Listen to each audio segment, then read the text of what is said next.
Okay, today I'm going to teach you how to multiply binomials and trinomials. To multiply a binomial, you're going to have two terms.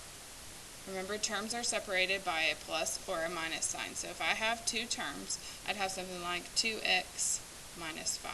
There's two terms there.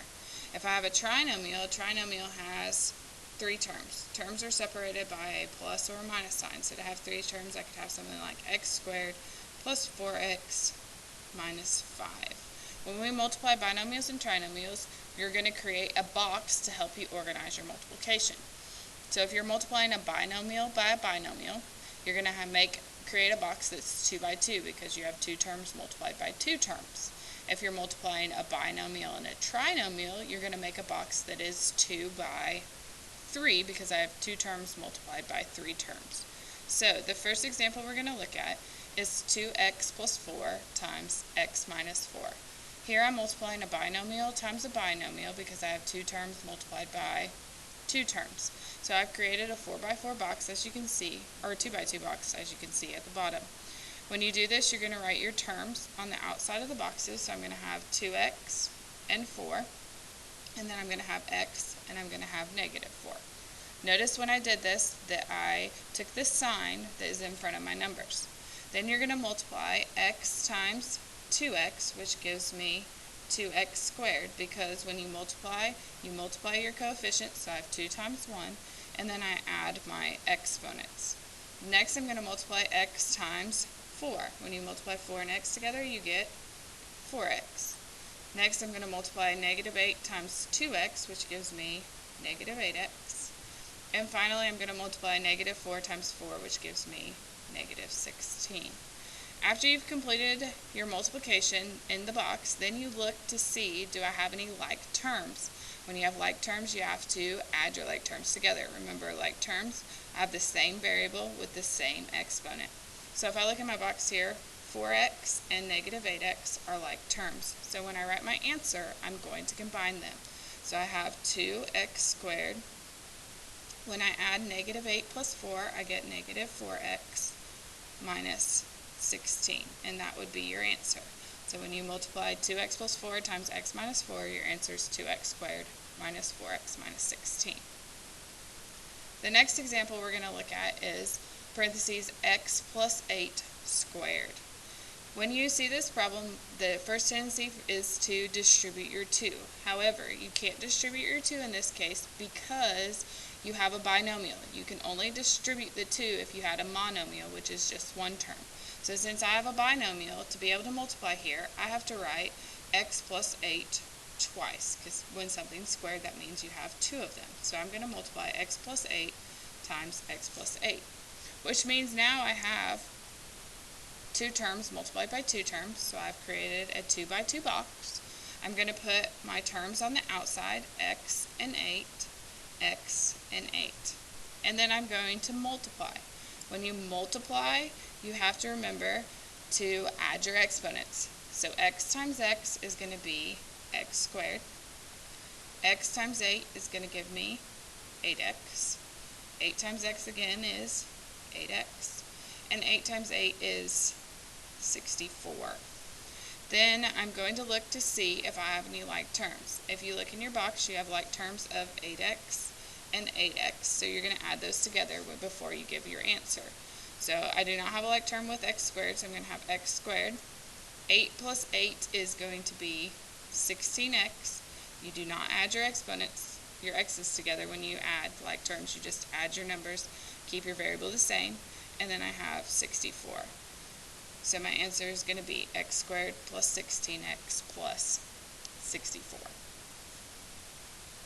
Next example I have is 3x plus 4 times 2x squared plus 6x minus 4.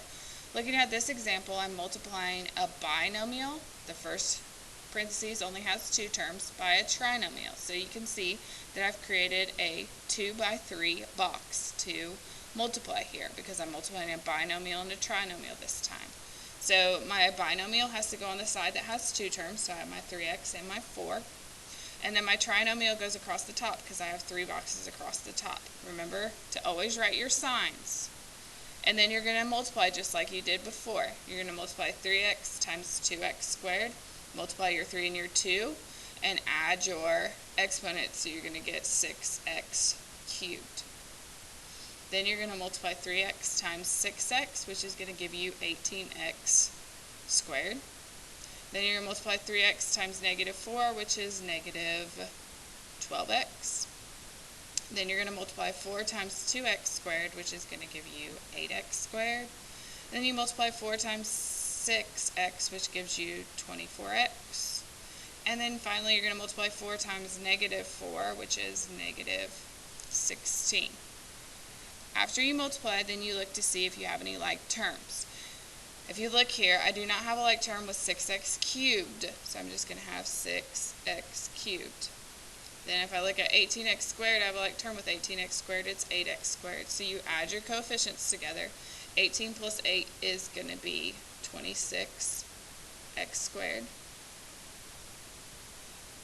Then you're going to add your next set of like terms, which is 24x and negative 12x. When I add those together, I get 12x. And then I do not have a like term with negative 16, so I'm going to write minus 16.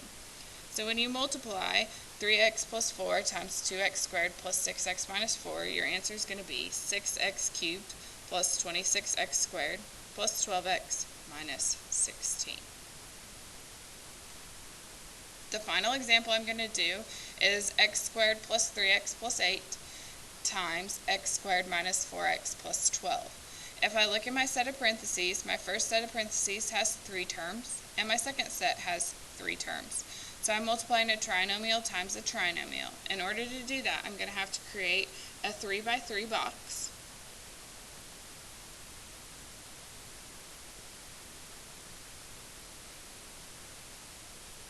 So on the outside, I'm going to have x squared, 3x, and 8. And then I'm going to have x squared, negative 4x, and 12. So I'm first going to multiply x squared times x squared. My coefficients there are 1, so I'm going to have 1. And then I add my exponents. X squared times x squared is going to be x to the 4th power. Then I multiply x squared times 3x, which 3 times 1 is 3. And then I add my exponents, so I get x to the 3rd. X squared times 8 is going to be 8x squared. Then I'm going to multiply negative 4x times x squared, which is going to give me negative 4x cubed, because negative 4 times 1 is negative 4. And then I have x to the 1st and x squared, which makes x to the 3rd. Then I'm going to multiply negative 4x times 12x, which is going to give me negative 12x squared. Then you're going to multiply negative 4x times 8, which is going to give you negative 32x. And then finally I have to do the last row. 12 times x squared is 12x squared. Then I'm going to multiply 12 times 3x, which is 36x. And then finally I'm going to multiply 12 times 8, which is going to be 96. Now to write your answer, you have to add your like terms. I do not have a like term with x to the 4th, so I'm just going to write x to the 4th. Negative 4x cubed and 3x cubed are like terms, so when I add them together I get negative 1x cubed. Then I'm going to add my next set of like terms, which is 12x squared, negative 12x squared, and 8x squared. When you add those together, you're going to get 8x squared. And my final set of like terms are going to be 36x and negative 32x, which is going to give me positive 4x. And then I also have to include 96 in my answer because I do not have a like term. So when I multiply these two trinomials together, my answer is going to be x to the 4th minus x cubed plus 8x squared plus 4x plus 96.